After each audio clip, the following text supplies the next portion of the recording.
вітання! Мяне зовут Мусієнко Захар. Я вучень 5 Д класу. Сьогодні я запрошую вас у історико-етнографічний музей школи номер 5 города Сморгоні. Гаворка пойде про ремёствы, якими займалися наші продки у кінці 19-го, початку 20-х стагоддя у нас в Сморгонщині. Ми знаходимося у майстерні гербара. Гербарство – гэта ремество по вырабе скур для пошиву абутку. Сыравінай былі скуры буйной рогатой жывёлы. Сырые скуры консервовали методом соления и сушения.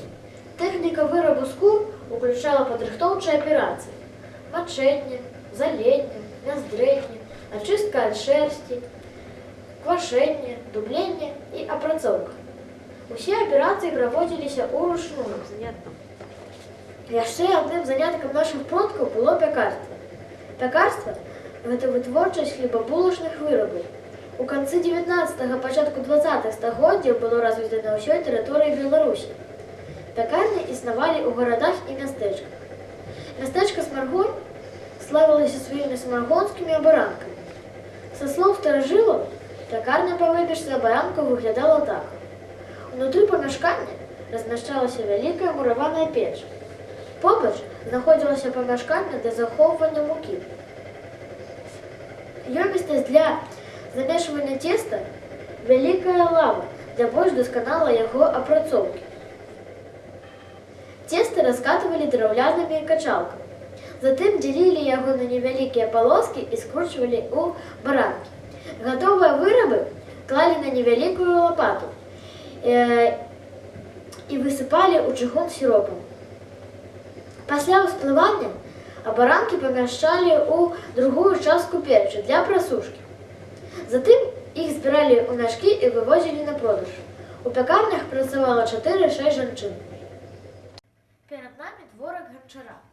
Ганчарства – гэта вытворчасць вырабаў гаспадарчага і дэкаратыўна-прыкладнога прызначэння з гліны.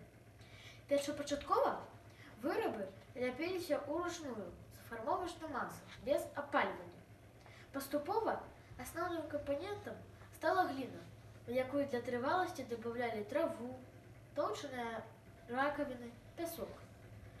З 19-го стагоддзя фармовачную масу рабілі з аднаго альбо 2-3 розных гатункаў гліны шляхам працяглай пластычнай апрацоўкі. Падрыхтаваную масу дзялілі на невялікія кавалачкі. Фармавалі посуд на нажным крузе, а затым апальвалі ў ганчарным горне. Буйным цэнтрам керамічнай вытворчасці ў 19-20 стагоддзях была вёска Крэва.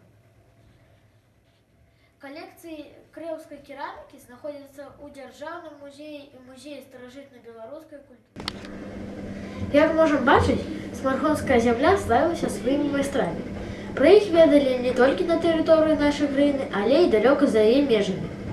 Наш абавязак – захаваць памяць аб гэтай значнай старонцы нашай гісторыі і перадаць яе будучым пакаленням. Дзякуй за ўвагу!